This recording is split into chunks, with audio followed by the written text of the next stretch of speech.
Welcome to the Get Over Yourself podcast. This is Brad Kearns. Yeah, so what's happened in the wine business is exactly the same thing that's happened in our food supply. So there's been massive consolidation driven by money, greed, and things have not gone well for the wine itself. Alcohol helps create a bolder, bigger, hotter wine that cuts through a dead palate. Here's a quick thank you to our sponsors. They make this show possible and the tremendous production behind it online and in audio. Thank you, wildideabuffalo.com. Grass-fed, locally raised on the Great Plains for the last 130,000 years. Quit eating that junk food feedlot cattle and get some quality meat into your life. And thank you, DNAfit.com. Cutting-edge genetic testing, delivering customized diet and exercise recommendations for your peak performance. Use the discount code GOY30. Get over yourself. Integro Probiotics make this fabulous liquid probiotic high potency. It's called Flourish, so your microbiome can flourish. Gut health is everything. Get started. Visit entegrohealth.com. And Tribali Foods, pre-made, creatively flavored hamburger and chicken patties. When you're in a rush, drop one down, fry it up. It's delicious. Tribali. And Almost Heaven. That's the name of my sauna. These are beautiful home-use saunas made of real wood, shipped to your door, easy to assemble, and then you are rocking. That's right, I'm going from chest freezer cold therapy into the hot barrel sauna. Check them out at almostheaven.com. And the Primal Blueprint online multimedia educational courses. To go primal, go keto, get a stand-up desk going, master the challenge of endurance training. Go to bradkearns.com and click on the links to learn more about these courses. If you're sick of my voice on the podcast, you can now get sick of my face too on the videos. And ancestral supplements. This is grass-fed liver, organ meats, and bone marrow delivered in a convenient gelatin capsule. Don't stress about cooking liver anymore. Just pop some pills or throw capsules into a smoothie every day like me. And now on to our show.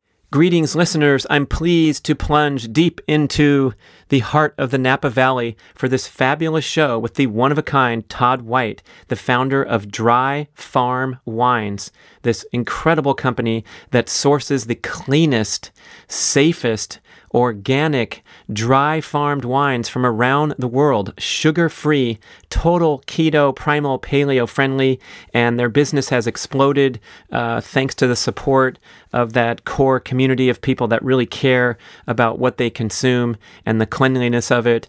And I sat down with Todd to talk about his unique corporate culture and the absolutely amazing community and dynamic workplace that he's created that is practically unrivaled anywhere on the globe. I'd be hard-pressed to find anything like this. It's amazing. And guess what? We didn't even get to it, man. We were both disappointed after. I was like, I couldn't help it, dude. I was so fascinated by the introductory discussion about wine that we kept on that theme for the whole show. And I don't even drink wine. I don't drink any alcohol. I'm not a big fan of alcohol in modern society because it's so easily and commonly abused. But Todd got going on this thing, and it was so interesting and fascinating just to understand what kind of crap junk food is out there in the mainstream wine industry. We're talking about a chemically laden, overly processed, full of additives and chemicals. The FDA has approved something 74 chemicals for inclusion in wine. They get that crap off the labels with heavy, intense lobbying, and even the fancy labels and the high prices, which makes no sense to me, being not a wine drinker and not familiar with anything.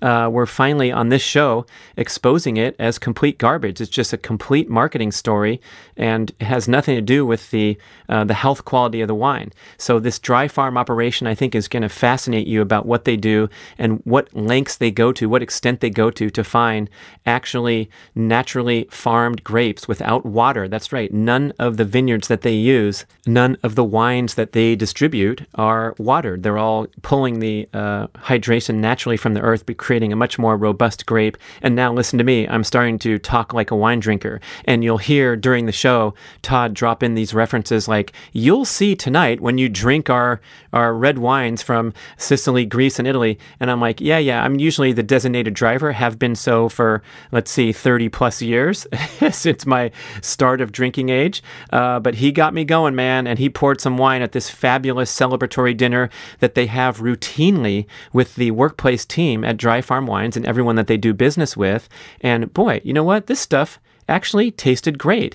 It enhanced the quality of the meal, the celebratory aspect of the meal. Yes, I got a little buzz for the first time in a long time, and like Todd explains in the show, it just loosens up social boundaries, but you don't get all the negative aspects of what we consider routinely to be drinking alcohol, when in fact, a lot of those negative aspects are from the chemicals and the additives and the preservatives that cause liver toxicity and interfere with healthy heart rate and respiration and brain function and all those things. So it was an eye-opener for me to realize that drinking wine can be enjoyable and without the adverse health effects. So guess what? You're going to listen to a show with a complete novice about wine and one of the world's leading experts on the very cutting edge of living a healthy lifestyle. And if you think this guy has high energy, he is the keto king. He's been hardcore keto for a few years straight now. He eats once per day at these lavish dinner celebrations. So he basically fasts 24 hours every single day. And oh my gosh, their workplace, just a little hint, because we're going to do a whole nother show on what goes on there. But these guys start work at 10 a.m. and the first hour of work is meditation, group meditation. No phones ringing, nothing. They get to work and they start rolling at 11 a.m. and they are done sharply at 5 p.m. No after work emails or taking stuff home with you allowed. So they have created the most amazing sense of teamwork and community, and they very commonly will convene at nearby dinner spots. And we're talking about Napa Valley, some of the finest restaurants on the planet, and they bring their own wines in and they bring their own Primal Kitchen salad dressing, mayonnaise, and olive oil transported directly from Italy with a bottle that says not for sale, and pouring this stuff onto the entrees. We had a fabulous meal, a great celebration, and I think you'll really get a kick out of Todd White, whether you drink or not. So enjoy the show. Todd White, Dry Farm Wines. I'm on location at the legendary Dry Farm Wines. I'm so glad to be here in Napa, California, the wine capital of the world, or wine capital of America. Well, I would call it the wine capital of America. It's the most important wine appellation in North America. I don't know if I call it the capital of the world, but a lot of stuff going on Napa here. People think it is. Yeah, I love living here. It's a wonderful place to live. The weather's incredible. The topography is amazing. It's one of the most beautiful places in the United States for sure. How long you been here? 20 years. Oh, really? And in the wine business the whole time? No. I didn't really get in the wine business until late 2015, but it had nothing to do with Napa Valley. It was European wines. Mm-hmm. We'll talk about what all that's about, but there are no wines made in the United States that meet our health criteria. And so, but I did once make wine in Napa Valley, but I call it more of a hobby project, something I lost money on. Uh-huh. And nothing ruins my day like losing money. But anyway, so I had a hobby project here for a couple of years, just making wine in Napa, but that was in 2005, so it's been quite some time ago. So Dry Farm Wines is a pretty new operation and dedicated to, like you hinted here, we're talking about this another standard of clean, organic, chemical-free, pesticide-free. Tell me also about the wine industry as a whole, because I wasn't even aware of what kind of crap is out there and what kind of processing is involved when you're looking at a bottle of wine versus what you guys are doing and the people that you're working with. Yeah, so what's happened in the wine business is exactly the same thing that's happened in our food supply. So there's been massive consolidation driven by money and greed, and things have not gone well for the wine itself. Sort of like for the cows, hasn't gone well to be in a hasn't feedlot. gone well for the vines either. Yeah. So yeah, it's pretty much the same scenario. This is a global problem. It's not just in the U.S., but certainly the U.S. leads in its greed and this kind of pursuit of more profits. And so what that results in is a more processed product. And the wine industry has, again, this is a global problem, not just to pick on America, but certainly we're the leaders and certainly we started it, right? And so there's some dirty, dark secrets in the wine business. And the primary one is that there are 76 additives approved for the use in winemaking in the United States. These are additives approved by the FDA. Now, you and your audience don't know about these 76 additives because the wine industry has been very successful in spending tens of millions of dollars paying politicians in the way of lobby money to keep contents labeling off of wine bottles. Oh, so that's right. We don't see you don't know what's in it. Nutrition facts on a wine label. Well, not only the nutrition facts or the ingredients either. And the reason they don't want the contents label, and wine is the only major food group without a contents label. And the reason they don't want a contents label on it is because if it had a contents label on it, it would look like just like the rest of processed foods that you eat or don't eat, but you look at the labels. It looks like just like the rest of processed food labels that have a whole string of chemicals that you couldn't pronounce and had no idea what they were. And the wine industry doesn't want you to know that these additives are in these products. And so that's kind of and some pretty nasty characters. Ammonia phosphate, copper sulfate, sulfur dioxide, some pretty nasty chemicals used for defoaming.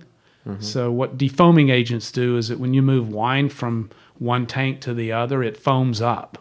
And so in the old days, they just wait for the foam to subside. It's kind of like pouring champagne in a glass, right? It foams, you wait a moment, you put some more in. Well, what's happening in wineries now is that when they move it over, pump it over from tank to tank, it foams and then they spray it with a defoaming agent to kill the foam. It just goes away immediately. Just to save time? Yeah, save time and less work. So less work, less time means more profit. And so there's a whole bunch of these things that are happening in commercial wines that, as an example, well, let's back up for a second. So what we drink and sell and what health leaders like Mark Sisson and all the rest of the forward-looking health leaders recommend are our wines, because our wines are 100% natural made. So not only are they farmed chemically free, so they're all organic or biodynamic, and biodynamic is a prescriptive form of organic farming. So not only are they organically or biodynamically farmed, they're also dry farmed, which means they have no irrigation, right? Nearly 100%, more than 99% of U.S. vineyards are irrigated. And why does that have any health impact to be irrigated versus non-irrigated? It has a number of important implications. From a health perspective, an irrigated grapevine, and this is all common sense, it's also everything I will tell you about the wine industry, the 76 additives, the irrigation facts, the consolidation. All of this is available online. I mean, you can just search FDA wine additives. It's not Todd's opinion. No, it's not my opinion. This is statistical fact, right? And so none of these are opinions of mine. These are all easily verifiable with a simple Google search on any topic I'm going to tell you about. But irrigation, from a health point of view, there are really two problems. The health of the human. We can talk about the health of the vine in a moment. But the health of the human, there are two problems with irrigation. Number one, polyphenols, or the important compounds that are primarily contained in red wines that communicate part of the health value of drinking wine. There are over 800 polyphenols in red wine. There are a couple of hundred in white wine. Mm-hmm. They're much more pronounced in red wines because most of the polyphenols come from contact with the skin and the seeds of the grape. White wines do not see skin contact. White wines are made from free-run juice. Red wine gets its color and the additional polyphenols from skin contact. So if you squeeze the juice of a red wine grape and the juice of a white wine grape, they're both clear. Red wine gets its color by then taking the pressed juice and putting it in a tank with the skins in a process called maceration. That's where red wine gets its color. That's also where it gets the additional polyphenols, which are in the skin. Back to the polyphenols and irrigation. When you fill a grape berry with water, it compromises the quality and the amount of polyphenols in the grape. In addition to the health of the vine doesn't produce as high a quality of character in fruit or as high a quality of polyphenols when it's irrigated. So it's a proven fact that irrigated fruit contains lower quality polyphenols. The second problem with irrigation in human health is that you end up with higher alcohol. Here's why. When you fill the grapeberry with water, and I'll tell you why you do that, it might not surprise you, it's about money. And America is the leader in irrigation on grapevines. And in fact, in most of Europe, where our wines come from, it's against the law to irrigate a grapevine. And I'll tell you why you irrigate in a moment, but back to the higher alcohol from irrigation, and also from winemaking style, which I'll touch on that in a moment. But when you fill a grapeberry with water, you dilute the character of the fruit because it's water-filled, right? So what happens is the sugar must get higher in the fruit before it can be picked in order to develop proper flavor. So you can't pick it as early, so because it's filled with water, you need higher sugar in the fruit to get proper flavor. Well, the problem with higher sugar in the fruit is that the higher the sugar is in the juice, the higher the corresponding alcohol will be in the wine. And I'll tell you why, because this is how wine is made. Wine juice, which is filled with sugar, comes in contact with yeast, and there are a couple different ways that can happen. We may have time to talk about that, but yeast meets the sugar. The yeast eats the sugar during fermentation, and if it's allowed to fully ferment, the yeast eats all the sugar, the yeast will then die. The wine is fully fermented. But here's the problem. The higher the sugar, the more sugar there is for the yeast to eat. And when the yeast eats the sugar, the byproduct of that is carbon dioxide and ethyl alcohol. So the more sugar there is to eat, the higher the alcohol is in the wine. That's a fermentation issue. But also there's the winemaking style in the United States and around the world, but particularly here, is to create higher alcohol wines. So why? Well, there are two reasons. For fun? Well, there are two reasons. Get people to make looser purchasing budget decisions? There are two reasons. There are two reasons. One, alcohol is addictive. Oh. And so the industry likes to see you addicted to alcohol. Number two better be good, man, because I don't like number one too well. Number two has more to do with the American and now global palate. Oh. Americans need, because their palate has been deadened from processed food and overdoses of sugar, so the palate is dead, right? The palate doesn't taste anymore. It's just, and so alcohol helps create a bolder, bigger, hotter wine that cuts through a dead palate, right? There's our quote for the show right there. The dead palate. Incredible. Yeah. Right? And so the higher the alcohol in a wine, the more body the wine has. Alcohol also translates as sweet in a way. And so the American palate just needs this kind of boldness, this richness, really which is the reason you'll hear people say, I like my big, bold reds, right? Like Cabernet, right? And it's like they're just super as a winemaking style, higher alcohol, bigger, bolder, richer.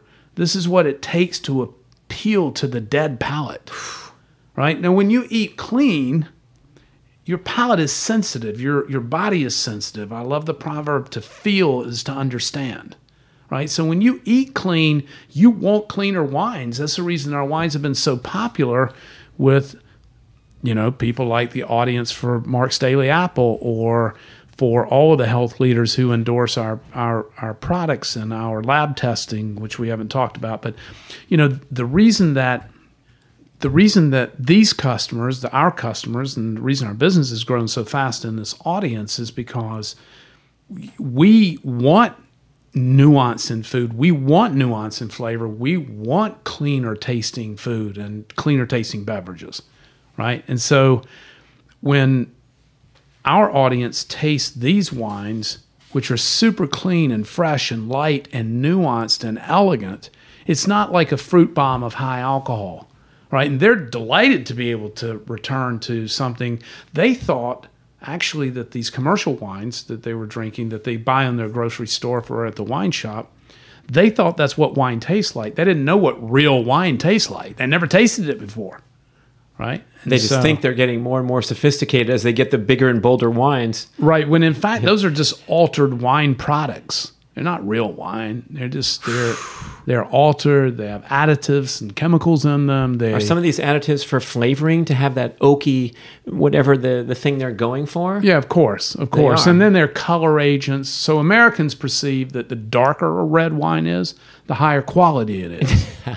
Right, so this is like a fast food story, man. This is processed food. Yeah, you know the book Fast Food Nation, where the hamburgers are so tasteless by the time they finish to the consumer at McDonald's that they put hamburger tasting chemicals onto the patty so that it tastes like meat.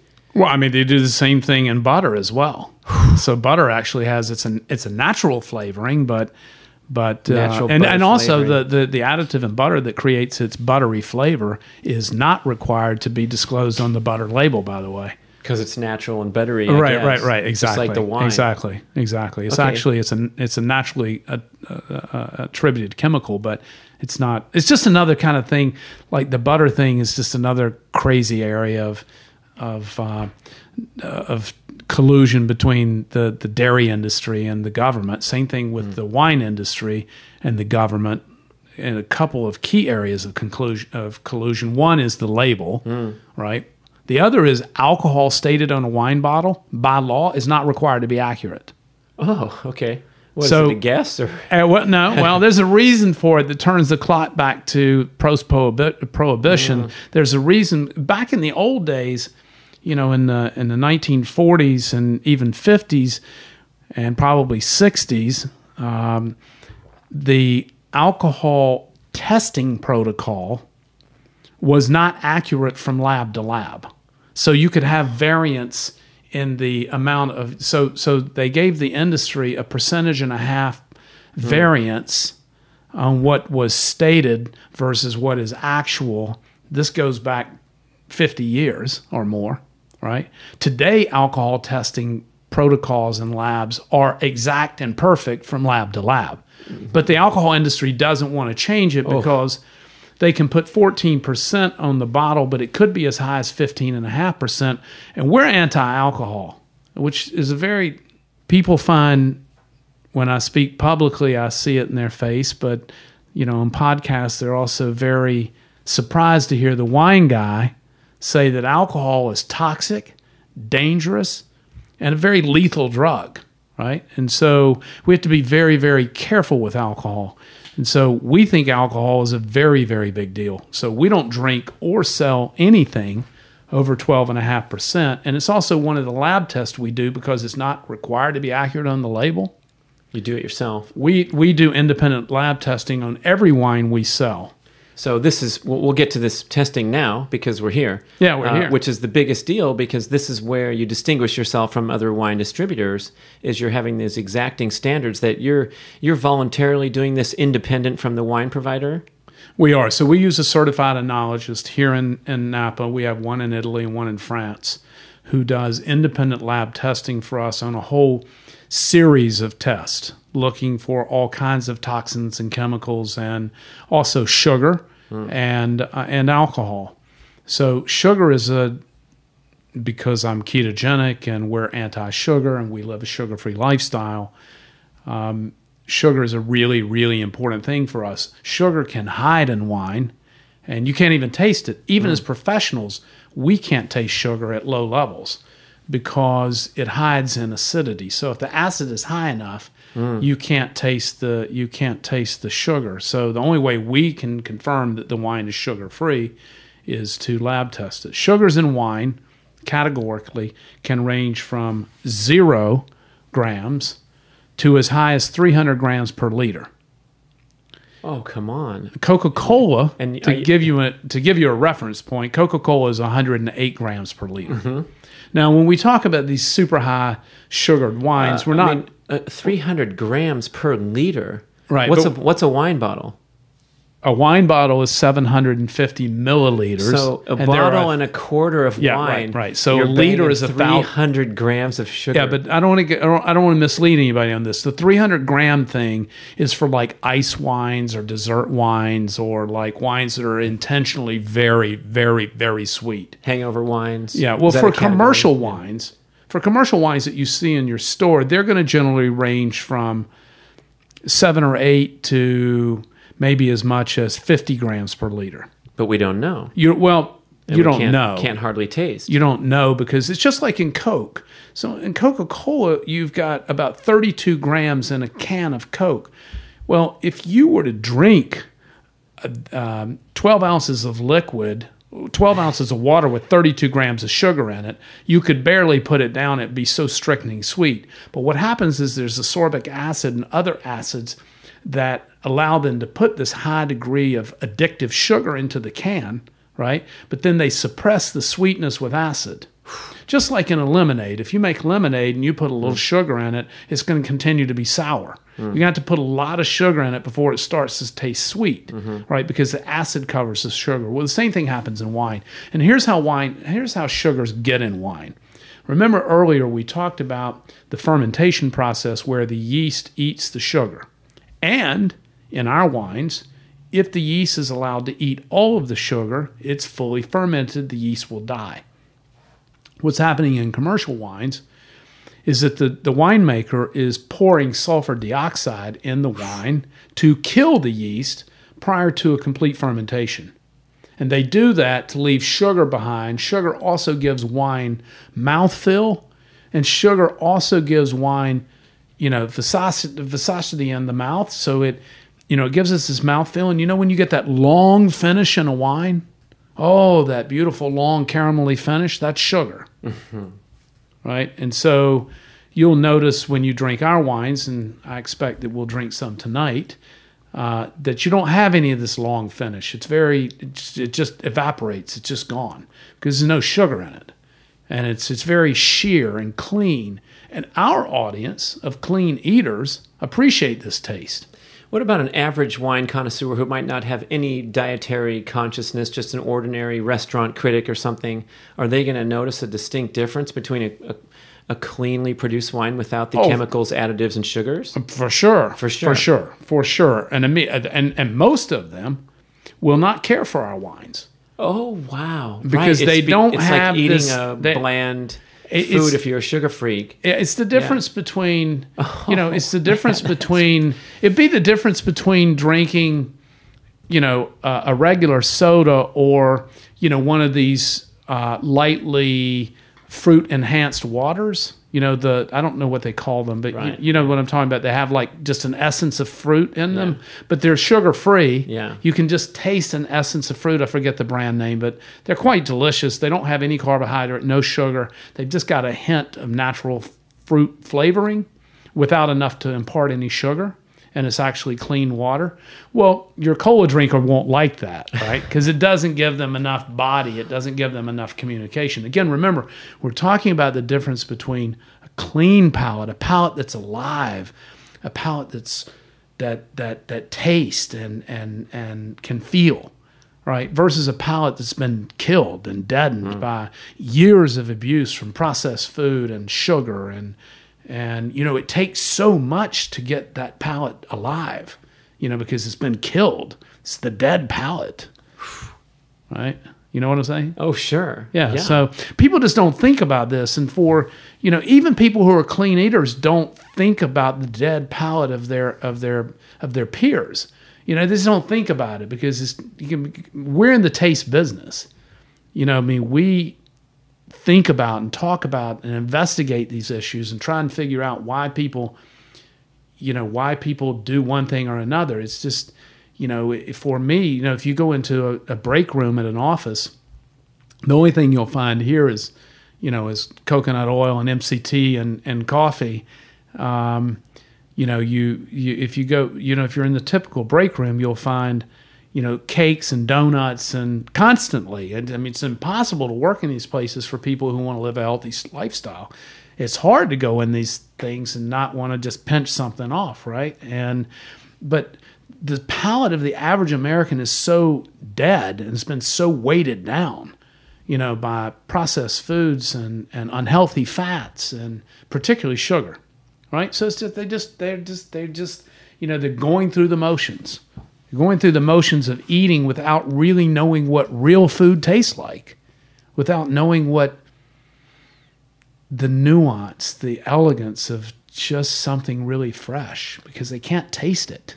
But in the wine scene, they think they are these highly sophisticated connoisseurs. I mean, that's all you hear about and read the articles, and these are people who are, I guess, kind of trafficking. Yeah, but these sugar. are not people who are following Mark's Daily Apple. Right. These are not people who are following a low carb lifestyle. These are not people who are These are all people who are typically unhealthy. Then they're going to go talk about the various tastes of fudge at the fudge place, where they like the mint and chip better than the caramel swirl. Exactly. And the marshmallow topping is Exactly. the best. Yeah. Oh, the most influential. I mean, I'll give you how all this happened in wine. I mean, look, 70 years ago, all wines were natural. All wines tasted like what we sell. In America, too? Yes. 70 years ago. This has been a 50-year problem. This has happened over the last 5 decades. And there's one perpetrator who helped create most of it. Oh, boy. Let's give a him wine hand. critic. Oh, really? Yeah, the most influential wine critic of the century, who today weighs about 300 pounds. He's on 2 canes, and he's a type 2 diabetic. And so he started to push for the bolder... He had a sweet palate. Oh. He drank Coca-Cola all day long. And he had a super heavy, sweet palate. He's always been obesely overweight and unhealthy. He's now critically unhealthy. But he's the one who started it all. He was the most influential wine critic. And so what happened was, he's the one who invented the 100-point rating system. This wine gets 95 points. This wine gets 93 points. This is a 100 perfect wine. He's the guy who created that. Now, many other critics have followed the 100-point system, but he actually started it. And because it was very confusing for consumers, they would go into a wine shop and there'd be hundreds and hundreds, maybe thousands of wines, right, to choose from, and they don't have any idea what to buy. And they're all different prices and categories and varietals and domains and national and domestic and international and, this appellation and that appellation. They have no idea what to buy. Mm-hmm. And there's no such thing in most wine shops as taste before you buy, right? So you end up buying a full bottle, you get home, you don't like it, it's not good quality. So the wine critic emerged as a very important character in the wine business some 30, 40 years ago. Hmm. So what happened after that and this one wine critic who is the most famous in the world, who created all this, got rich doing it, right? And so is he on the dartboard in the lobby that I saw? No, but he's around.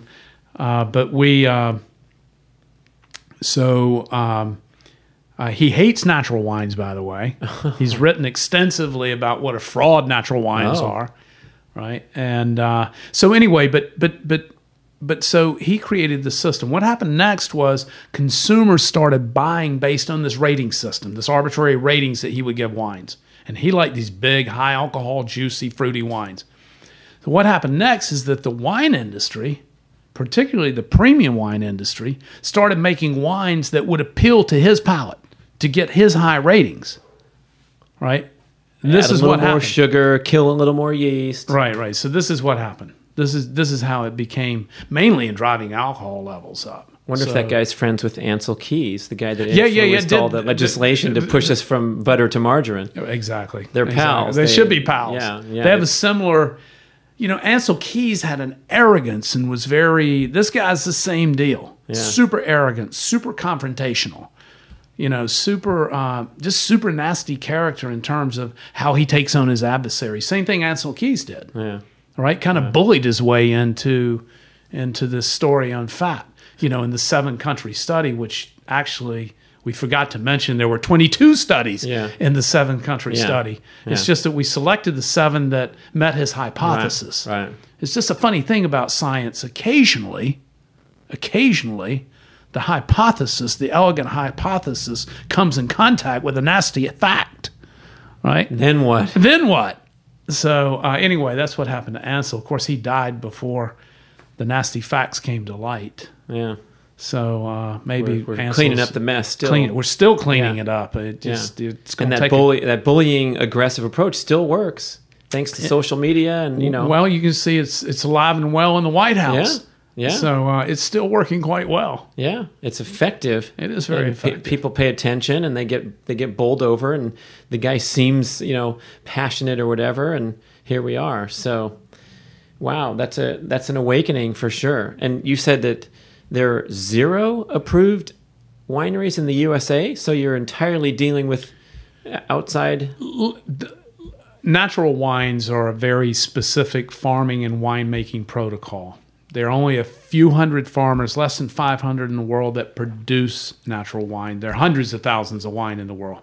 Hundreds of thousands of wineries, small and large. Yeah, and there's only a few hundred that are less than 500 who make natural wines. There are about 20 in the United States. Here's the difference. The natural wineries in the United States, none of them meet our strict health criteria. So not only are our wines natural, but we take it a couple of steps beyond that, including lab testing, including irrigation. So when they say natural, they're not irrigated, and they're not. No. Well, what's their definition? So the definition of a natural wine, not our definition, but the definition of a natural wine is organic or biodynamic farming. They may or may not be irrigated. Ours are not. We'll get back to that in a moment. We'll just talk about what natural wines are. Natural wines are organic biodynamic farming, native yeast fermentation, and no additives and no subtractions. That would and sulfur and sulfites less than 75 parts per million. That's the kind of the international standard for natural wine. The reason that sulfites are allowed to be as high as 75 parts per million is because sulfites are naturally occurring in the fermentation process and can be as high as 75 parts per million naturally. Now, in commercial wines, the U.S. limit on sulfur It's 17,000. No, it's 350 parts per million. Yeah, that's a lot of thrown in. And those are all added. Yeah. And at that level, you're killing and sterilizing the wine in what we call the death of wine. And what's it doing to the body when you're ingesting these sulfites?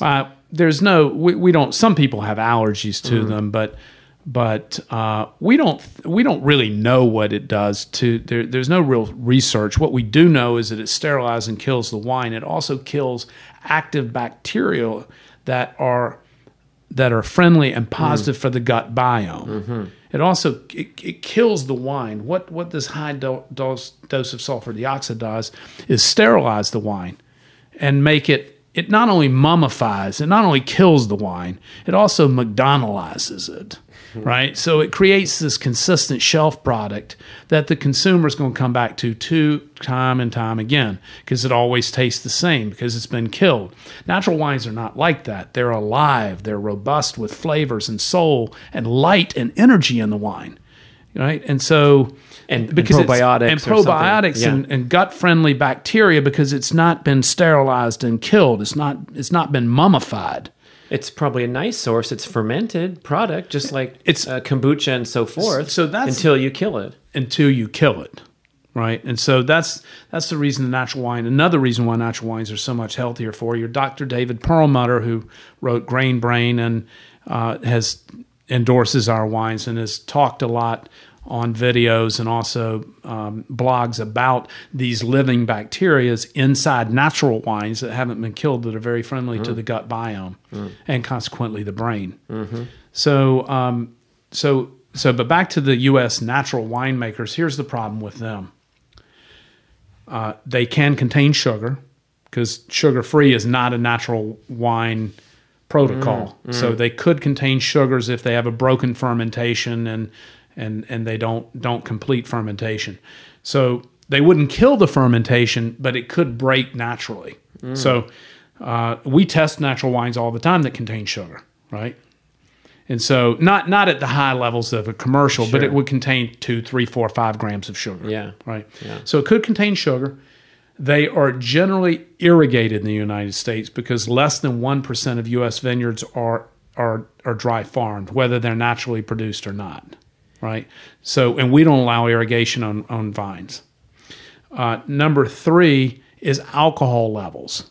So in order to appeal to the this is the primary problem, along with irrigation, and irrigation drives alcohol levels, is that most Americans won't buy a low alcohol wine, right? Because of the way it tastes, because it's not bold enough, not rich enough, not big enough. So for the natural... Do those go together, alcohol, sugar? Yeah, for sure, for sure. So, and irrigation. So when you say low alcohol, you mean low sugar. When you say higher alcohol, it's also higher sugar. It can be that they're not necessarily correlated. Okay. Sugar gets in the wine either as a winemaking style, right, to cut through to the dead palate, or it could be a broken fermentation. If it's a natural wine, the fermentation could break naturally at the end, and the yeast just doesn't finish its job, and there's a little bit of sugar left behind. So if you want to get dry farm qualification, and you're breaking naturally, can you fix that, or is this sort of something that just happens? Like, can I get my sugar down to zero? You could attempt to restart the fermentation. That's generally not done, but you could attempt that. Generally, in a natural wine, and in many red wines in general, whether it's natural or not, in fairness, many are fully fermented and dry and very low in sugar or sugar-free, even if it's not natural. But what I'm telling you is the only way you're going to know if a wine is sugar-free categorically is to lab test it, which we do. Right? So the reason no U.S. natural wines meet our criteria is alcohol and irrigation are the 2 primary reasons.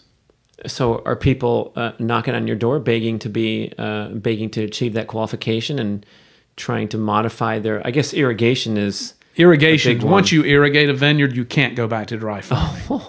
So if you begin irrigation... So here's the problem with the irrigated grapevine. Here's what's wrong and unhealthy for the plant and unhealthy for the character of the fruit and why it's illegal in Europe.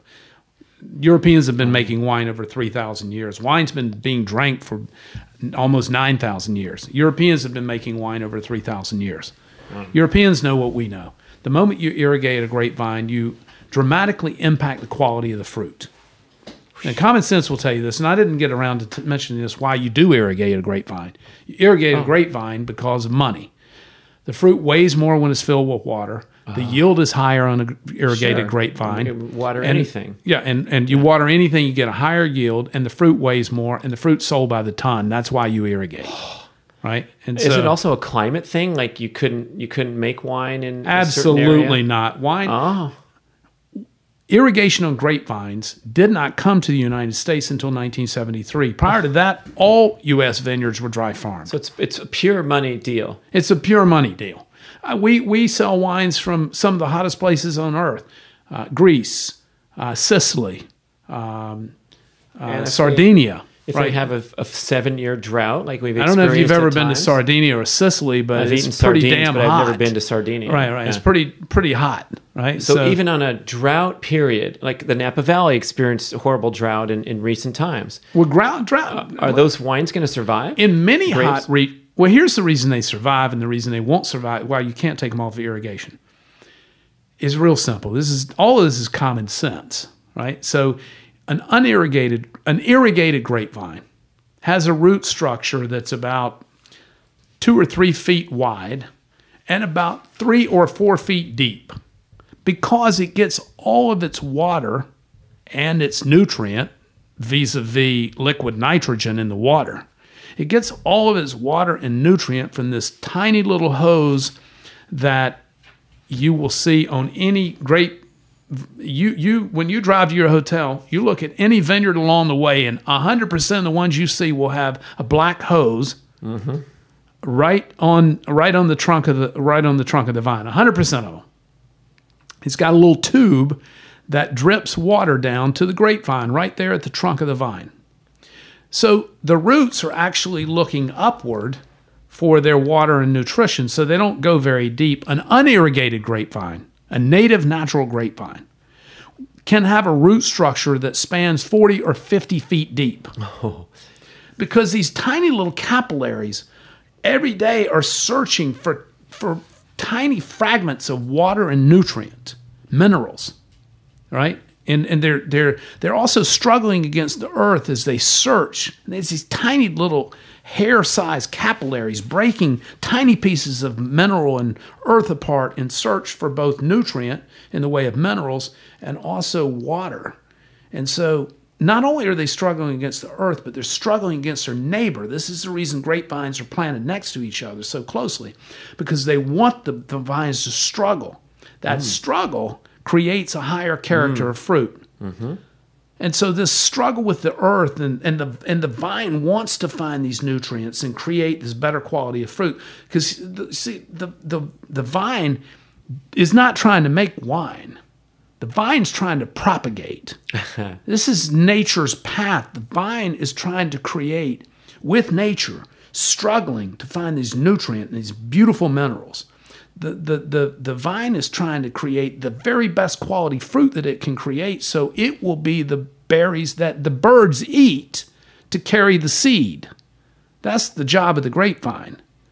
See, the irrigated grapevine is super lazy. This is a direct parallel to the antioxidant content as well. Yeah, same deal. When you're spraying most people are familiar, you spray the chemicals onto the strawberry so it doesn't have to work hard. Right. And it just lives without the pesticides. But if it's natural, it has to produce antioxidants to protect itself. To protect itself. Right. Same thing in the grape, and the same thing with look, nature has this beautiful logic, right? And irrigation is the first intervention into nature's logic. Just messing with nature, man. Yeah, there's just no reason to, right? It's I didn't know that. I thought it was a climate thing where you wanted to optimize the water level or whatever, but that's crazy. What an expense and a waste of water and all that. Well, it is a huge waste of water, but more importantly, it fundamentally affects the physiology of the health of the vine and how the vine communicates with its neighbors.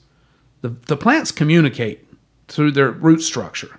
This also interferes with their communication because the roots are all right here where the water source is, right? They're not struggling and communicating with each other in the same way. I mean, this is all nature. This is like everything is tied together, which is also one of the reasons that, monoculture farming has been so damaging to our health.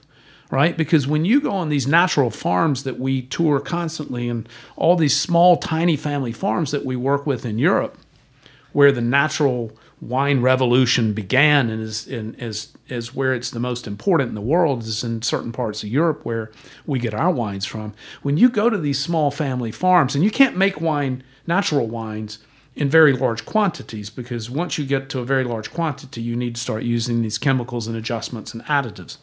We go to these small family farms where everybody in the family generally works on the farm, right?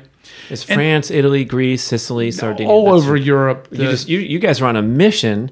You tell me you travel to Europe a lot because you're finding these all the time. These precious gems, these diamonds out there. Right, these people can't bring their wines here. Right. They're too small.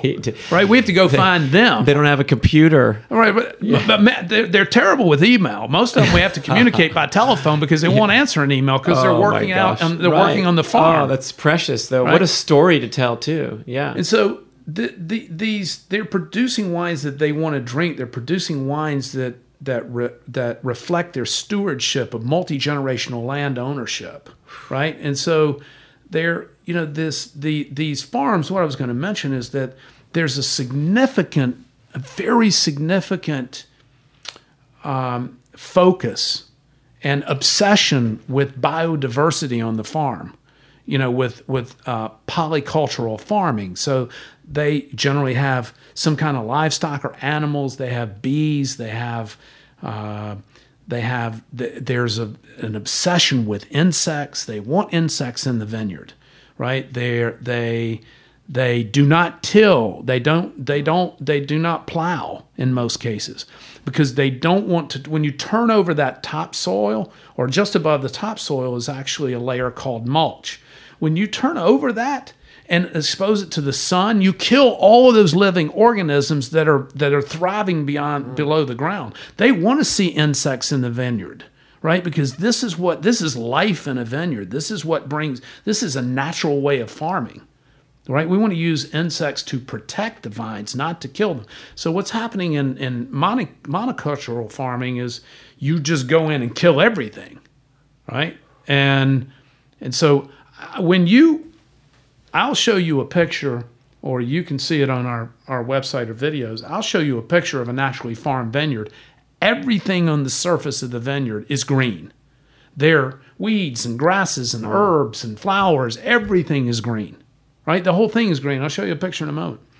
When you drive to your hotel and you drive through these monocultured farmed vineyards here or anywhere around the world or in the United States, you're going to look across. You're not going to see anything green. You're going to see something. You're going to see something that looks like the surface of the moon. But they look so pretty, Todd. The perfect rows, and but there's not a single weed anywhere to be found. That's not natural.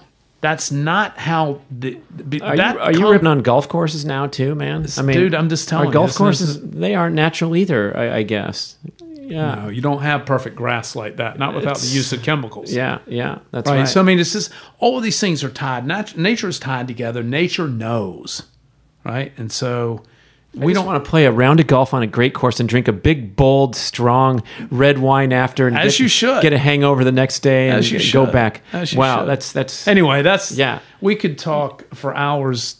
We'll send some links to these pictures of looking what a real vineyard looks like, a true vineyard. I would give you a picture of what a naturally farmed vineyard looks like. Okay, and it's beautifully green and lush, and there's grass and weeds growing right up against the trunk of the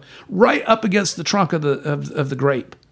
I mean, the grape and the grasses they're in struggle with each other to get nutrient right there at the surface. I mean, although the grapevine, remember, and this is another interesting fact, the average age of a grapevine in California is 15 and a half years.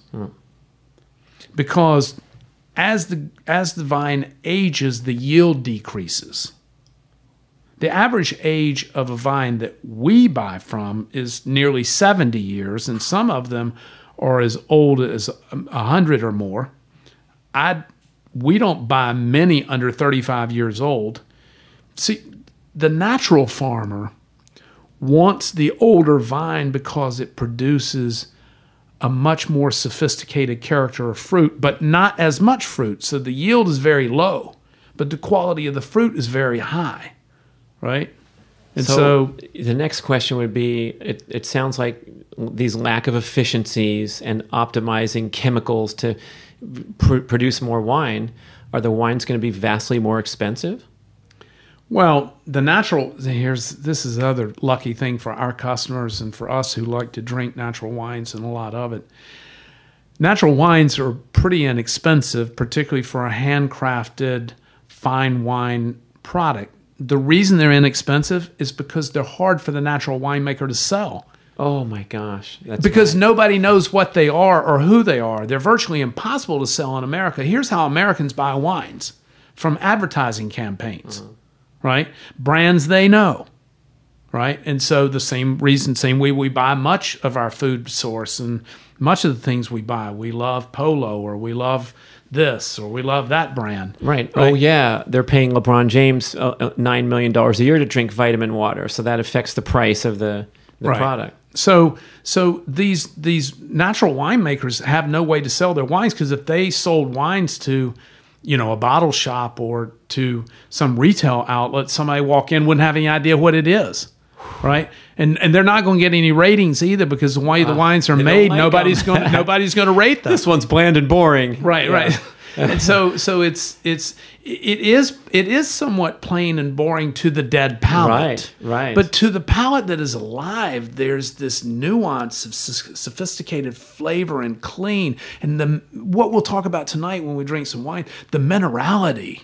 You can taste the earth, you taste the rock, you can smell on the nose the aromatics, you can smell the minerality, right? The crushed stone, the white stone, the shells, in much of Europe and the wine regions where you have these valleys, 5 million years ago was an ocean. Yeah, I'm like, what shells? Oh, those shells. Yeah, those shells from the ocean that used to be there 5 million years ago. Full of minerals and good stuff. And so you can taste the salinity, the salt in the wine. It's not salty, but there's a salinity. We'll investigate this thoroughly when we do a tasting later. And Todd wants you to clean up your diet at the same time because this is part of the experience. It is. I mean, a clean diet, clean food. Clean wine. Well, I mean, it's just the same thing, but clean diet and eating less in general. I only eat once per day, right? And so... Okay, transition time for the show, man, because we got to talk about your keto fasting thing and your lifestyle here, because not only are we talking to the wine leader here, but living the dream. You're at the highest level of sophistication of the keto diet. You're down to this once a day thing. So you're basically fasting 24 hours. Every day. Right. The reason I mentioned that... 23 and a half, because that doesn't mathematically add up. That means you're starving. So you're having one meal. It's an evening meal. It's in the evening. I think there's I think there's science, and I think Rob Wolf talks about this, and I agree with this in theory. I think there's a very fine case to be made for eating your one meal a day at lunch or mid-afternoon and not eating again. I think there's really solid science around that. Oh, geez. I mean, Art Devaney says we are most human when we're not eating, not when we're eating. No question about it. Or optimizing our brain function, immune function, cellular repair, detoxification, internal... And that's autophagy. I mean, if we did this show 7 years ago, people would be like, "What a bunch of idiots! What do you mean?" But now they're getting a lot of support that in a fasted state is when we're at our best. No question about it. But my point was going to be that this relationship between when we do eat our one meal and bedtime, right? So, I think super purists would say that the best time to eat your one meal is probably 2 or 3 o'clock in the afternoon. The problem and why that doesn't work for me personally is that I also drink a bottle of wine at the same time. And so I'm a wine lover and I love to drink wine and I love the health benefits that I believe wine imparts for me. And so for me, as a wine drinker, I eat my single meal about 6 o'clock at night, between 6 and 7 at night. And then I don't eat again until the next night. Right? And I don't eat again late into the night. So I eat my meal and then I'm done. I don't eat anymore. And so I'm not... Wine consumption is carrying on a little longer than the meal? It will generally. I'll generally drink wine until probably about 9 o'clock. But you're not banging any of those chemicals, so you're probably processing it just fine. And well, I don't... when I first met Mark Sisson, I mean, he didn't want to hear anything about my wines. He said, I've stopped drinking red wine. It wakes me up in the middle of the night. I feel like I can't, I'm done with that. And I was like, no, dude, I can change your life. He's like, I love red wine, can't do it. I'm not interested. This went on though. Yeah. This went on for a while. And then finally I got him to try them and he was like, oh my gosh, you're right. This is completely different. And so, and he's been a long advocate and has endorsed our wines for a couple of years. But the reason I went to the intermittent fasting thing was because we eat too much and too often. Right. And when we have a dead palate, see, the reason, like when we eat at a dinner table, we often just order lots of stuff for the table and eat as a community, sometimes just getting 1 or 2 bites each of food. So when we eat one dish and have this big, massive entree kind of concept, once we get through 3 or 4 bites, we're not really tasting anything new and exciting anymore. Right? So when we eat as a community and we're eating 1 or 2 bites, we order 10 things for the table and we're all tasting things, then we're having this cornucopia of taste experiences, right? As opposed to kind of getting weighted down with one taste over and over and over again, right? And so it's just, we think a lot about taste. And so when you only eat once per day, you do have, a greater relationship with flavor. And I with imagine sensation. you appreciate the heck out of your meal. I'm since not you haven't hungry eaten in a while. Yeah, I'm not ravaged or anything because Yeah. I'm in ketosis, and I'm never hungry when I eat. I eat because I love to eat. Because I love flavor and taste. I don't eat because I'm hungry. Most people who are on a ketogenic diet, and most of the people here who are ketogenic, I work with 20 other people, and probably 16 or 18 of them are pretty seriously ketogenic. But most of them are on the lean gains method, so they eat twice a day, generally around 2 in the afternoon and again around 6 or 7. Mm-hmm. But oftentimes, and I know you've probably heard this, people who are in ketosis will tell you, the ones who eat twice a day, that they oftentimes forget to eat lunch because you're just not hungry. Yeah. If they get distracted with something, they just don't eat and they forget. Yeah. And then it's like, oh gosh, it's 4 o'clock, I haven't eaten, right? Because being in ketosis just suppresses your hunger. So I don't eat at night. And I also do extended fasting. I experimented this past week with eating every other day. Uh-huh. So I would eat a day, skip a day, eat a day, skip a day, eat a day, right? And then I experiment with 5 to 7 day extended fast, typically once a quarter. And again, I'm not hungry during the fasting. Are you Psychologically, drinking wine? Or are you just drinking? No. Water total only. fast. No, water wow, only. for 5 to 7 days. Yeah, water only. Wow, man, this guy's holding out. Yeah. But again, I don't find it difficult. If you're in ketosis, doing extended day fast is not difficult. Yeah. You're just not hungry. Now, psychologically, it's like when I went to eating once per day off of the twice per day, there's a psychological challenge that I think took me probably about a month, to get past the psychological desire to eat. Or the previous habit, I find, is tough to. You're establishing a new routine or some new guidelines, and pretty soon they become automatic behaviors, and you don't think about it, and you don't worry about it. But that transition sometimes can be difficult for people just because they're used to it, not even because they're hungry. Because you don't mess around doing this Todd White stuff at home, listeners, please, until you have, as Mark Sisson says, built that metabolic machinery so that you're really, really good at burning fat. You've been doing this ketosis experiment for 4 years. 4 years. Right. Before it was fashionable. Right, you were the new guy. Well, it was inside the biohacking community. We're kind of fanatic biohackers, always experimenting with different things.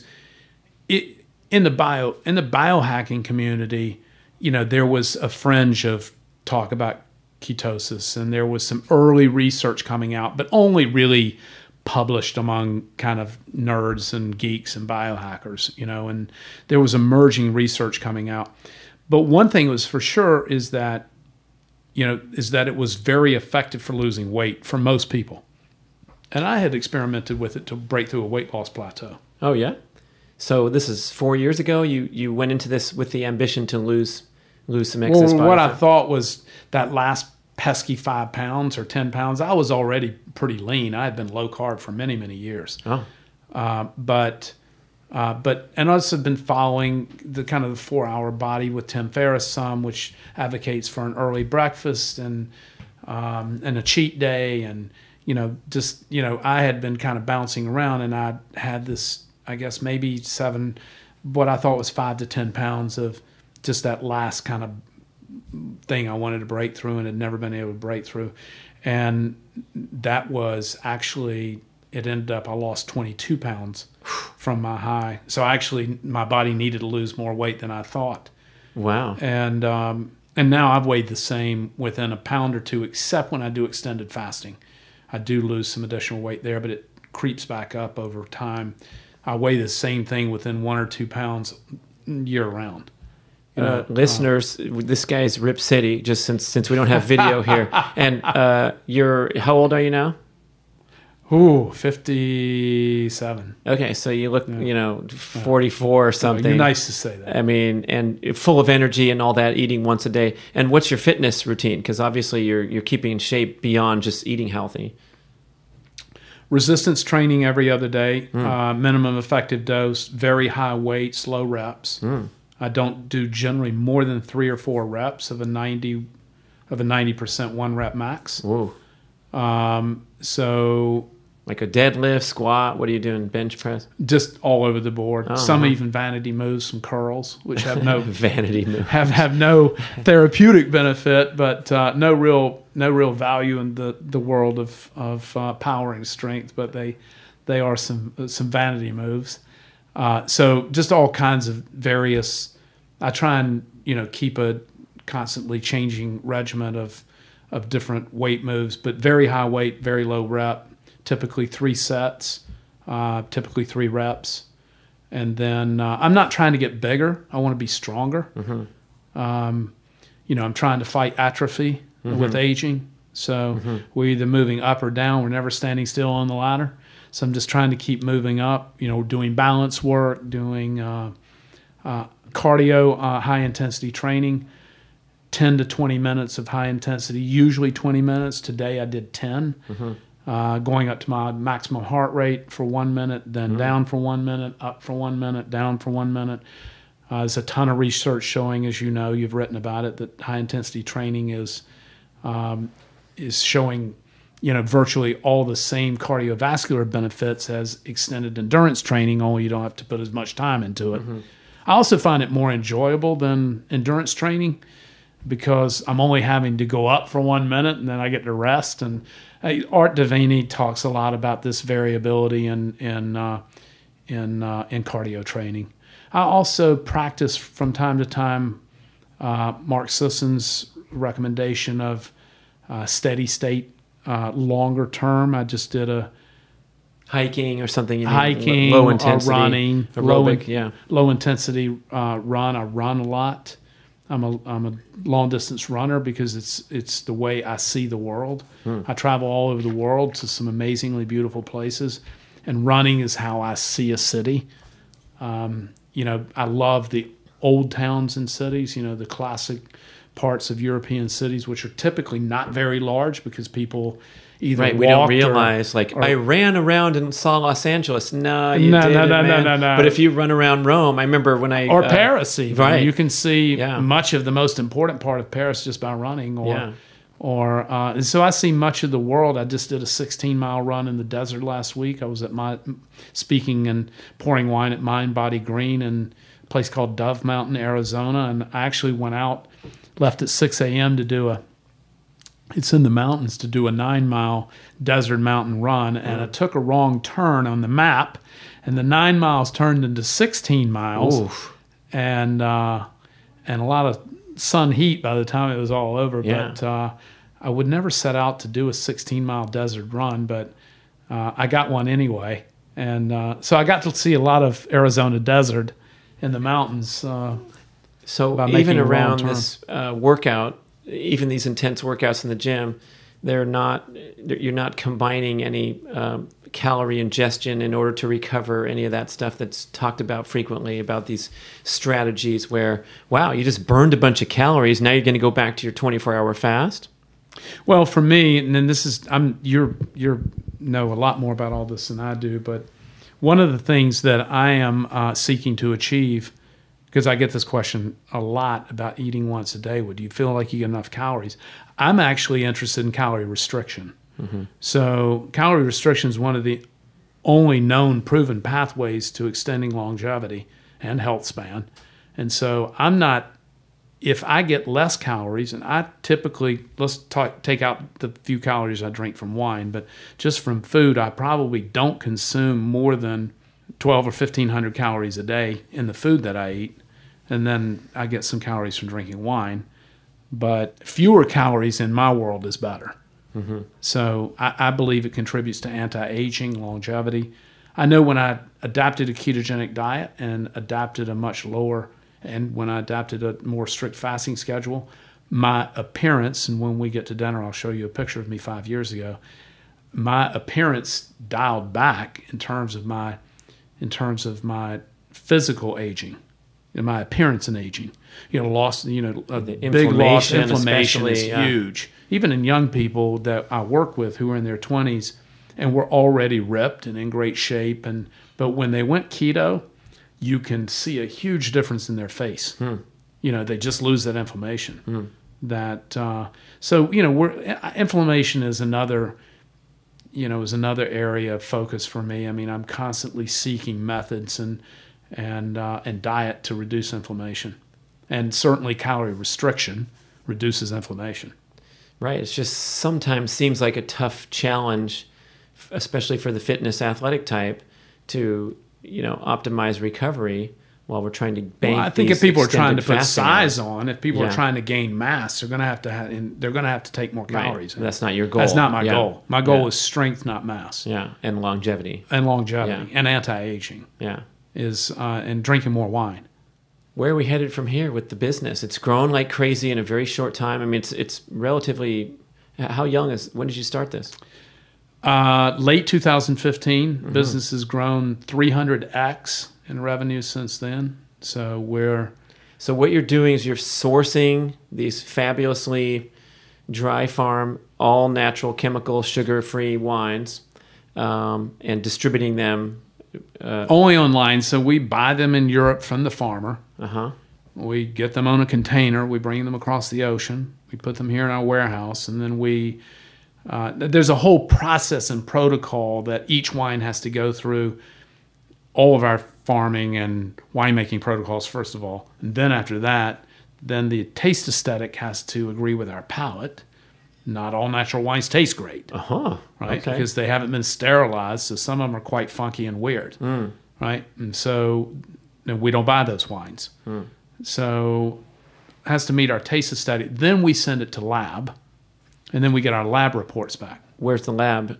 We have one here in Napa, one in France, and one in Italy. That's an independent lab? It's an independent certified so you just hire them to They actually do wine. They do lab Yeah. testing for wineries all throughout Napa Valley. Yeah. And Yeah. same thing in Italy and France. These are enologists. These are wine chemists. They work for winemakers, not doing the same test we do in the way They're we do looking it. Totally different They're test. looking at totally different Yeah. criteria. Yeah. But these are wines that are there to support the wine industry, right? But they're looking for completely different things than we're looking for generally. They don't, like when we talk to a winemaker about alcohol levels, many of them just look at us and they're like, well, what do you mean? What's wrong? What do you have against alcohol? I mean, it's like, well, they don't understand. Mm-hmm. We think that alcohol, not wine, but we think alcohol is toxic and poisonous. Mm-hmm. And so it's been shown, as you know, you've written and done research, moderate doses of alcohol have been shown to be very effective in reducing mortality. Excessive alcohol has also been effective in showing that it grows cancer, right? And so and it also is very negative for our brain health. Moderate doses of alcohol are very positive for brain health. Polyphenols in wine are very positive for brain health. And here's the most positive thing for brain health where wine is concerned, where natural, whole, clean, low alcohol wine. When we serve wine at the dinner table, as we will tonight, when we drink wine together as a community, around the table with friends and family, new friends, old friends, alcohol, this is another very, very positive effect for our brain. Alcohol elevates our euphoria. It expands our creative expression in low doses. It lowers down that window of vulnerability. It allows us to know each other a little bit better. Wine creates the expression of love. It opens our heart. It opens our spirit. This is good for our brain, right? When we spread more love, when we engender more love in our life, this has amazing benefits to our brain and our spirit, right? And so I don't drink during the daytime. I don't recommend anybody else drinks during the daytime. I don't drink at lunch. We don't taste wines here in the daytime, as would be customary in the wine business. Wine people drink all day long. That's when they sell wine. We don't permit wine people to come here. If a wine person wants to meet with us, they have to have dinner with us, because that's the only time we drink, right? And so, but at that, as we will experience together tonight, laughter and our social connection and our openness and vulnerability and our heart just opens up. And wine elevates the spirit in that way. The right wine with the right alcohol dose. And the right people. Well, the people help too. Yeah. So anyway, but you can get friendly with about anybody with Hey, wine. good point. You may know the president doesn't drink. And my grandmother always said, You "Never recommend- trust a man that doesn't drink." Okay. Well, then I'm going to start drinking tonight. I'm going to plunge in. Yeah. Well, you should. You should. What a great way to finish. That's a beautiful, beautiful sentiment. Todd White, thanks for spending time. And I want to book you right now. We have to do a whole nother show on the culture here. I thought that's what we were talking about me today. too, What me happened? too. The hiring process, the company culture. It's an absolutely one-of-a-kind place, this Dry Farm I thought that's Wines. why you came. That's why I came all this way. I mean, just to how talk do about we? that. I didn't know just we were got into doing wine. We got into wine with Brad Yeah. Kearns, the amateur, the novice. So I got all educated now. Oh my Hopefully God. the listeners too. Hopefully, you're going to drink some of this fine wine tonight. Absolutely. Yeah, my girlfriend's going to have a great time tonight, big wine connoisseur. But the bad news is, after you hear this podcast, you're going to be tossing or giving away a lot of this junk food that is come in the fancy label and the high price. What about that pricing thing? Is it BS then? When you're going in and looking at the $9 wine, the $59 wine, to me it's like, what's the difference? And you're saying that the stuff is not cleaner. It's still got the additives, the chemicals, the high sugar. It does, but here's the thing: you're not going to buy a drinkable wine product much under $15. Okay, so anything under 15 is just crap. I crap. wouldn't say. I'm just. This is a general guideline. Okay. Here's the thing: whether you pay $150 a bottle or $15 a bottle, you're going to be drinking additives. Period. End of story. The question is how much and which ones, right? And so you're going to be drinking additives with either one of them, and all along the range, unless it's naturally made additive free, which is virtually. We're the largest buyer of natural wines in the world. And natural wines are very, very difficult to find. I mean, we got in the business because we couldn't find them. There's only a handful of markets where you can find a little bit at retail in very specialty places. San Francisco, New York, Los Angeles, a little bit in Chicago.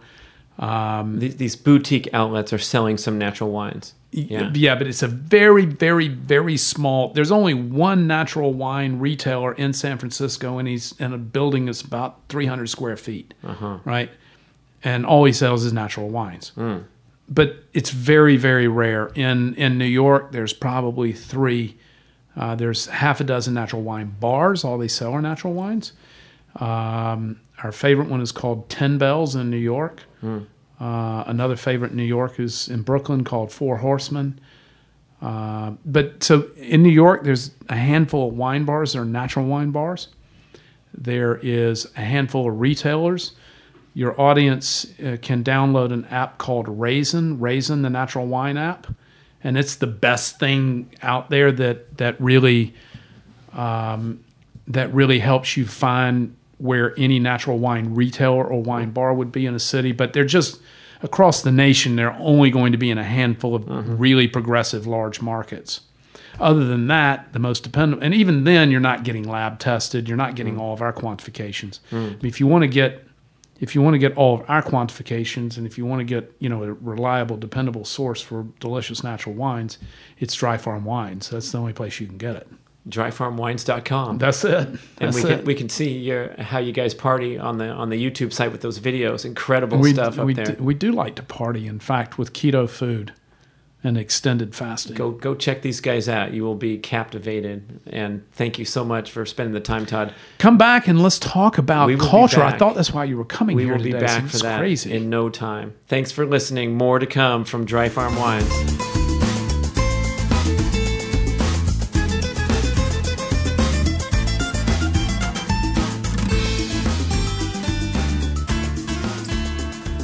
Well, I hope you enjoyed my wonderful conversation with Todd White of Dry Farm Wines. They're doing some great stuff, and I don't know how much more enthusiastic of an endorsement you can get than from someone who says he hates wine and doesn't drink, but says this stuff is pretty darn good. So if you enjoy wine and are concerned about your health and the manipulative corporate advertising that's packaging up processed crap and presenting it as fine wine, whew, maybe it's time to turn the corner and get real and get some natural, dry, sugar-free, chemical-free wine. They'll do all the work for you with their carefully selected vendors across Europe, people who have been producing wine for generations the right way, the natural way, hand-picked bottles all arranged and coming to your door when you join their membership club. All the wine bottles for a fair price of $22. No marketing, different labels and different stories as Todd talked about. Yeah, go check them out at dryfarmwines.com/Brad Kearns. Hey, it's like an affiliate page, and you will get your first bottle for a penny to try it out. You can't lose. Go check it out. I care about your wine drinking health, and you should too. Go check out dryfarmwines.com/Brad Kearns. I want to talk about a product called Real Salt, the finest natural mineral sea salt you can find, coming straight to you from an ancient underground salt deposit in central Utah, left there by the pristine ancient sea that covered North America millions of years ago. I first bought this product, thank you, L. Russ, Primal Blueprint Podcast, and it actually tastes great. I can't believe this when we're talking about salt, but it adds to the flavor value of your meal. Why is salt so important? Jeez, we've heard our whole lives about watch your salt intake or you get high blood pressure. Oh my goodness, it's such baloney, especially those of us in the ancestral health movement eating healthy diet without all those ridiculous high sodium processed foods. Guess what happens even when you transition from regular high-carb diet over to ancestral style or even keto? What happens is you reduce the inflammation and water retention in cells throughout your body because finally you're healthy. You're not triggering systemic inflammation and battling the adverse effects of consuming gluten and sugar and having it mess with your autoimmune function and your intestinal lining. So with that reduction in inflammation and water retention when you cut out crappy foods, oh, you look great, you lose all that fat weight in your face, and your friends say, hey, did you lose weight? You look great. You say, yeah, thanks, but guess what? It's time to increase your consumption of healthy salt. And I'm not talking about that ridiculous junk food that's iodized salt. So if you're shaking a white salt onto your food, you are consuming a product that has been bleached and stripped of its natural trace minerals. Real salt, on the other hand, is completely unrefined and full of supporting natural minerals and flavor the way salt was meant to be savored. And what a cool company. These guys are so chill. I met them in person at Paleo FX. They're committed to the greatness of the team, the employee. Listen to their philosophy. We believe that profit is the means, but that the end goal is human development and life enhancement. We're committed to improving the community and promise to provide continual growth opportunities for our employees. Realsalt.com, wherever fine foods are sold. Support these guys. Get your diet right. Add more salt. It's delicious. Thank you. Just visit the homepage at bradkearns.com, scroll through all that speed golf stuff, and you'll see wonderful presentations for all the video courses, including exciting trailer videos. You can click right over to the course, use that discount code BRAD20 for 20% off your enrollment. Thank you for listening to this lengthy ad, and I appreciate you listening to this show also.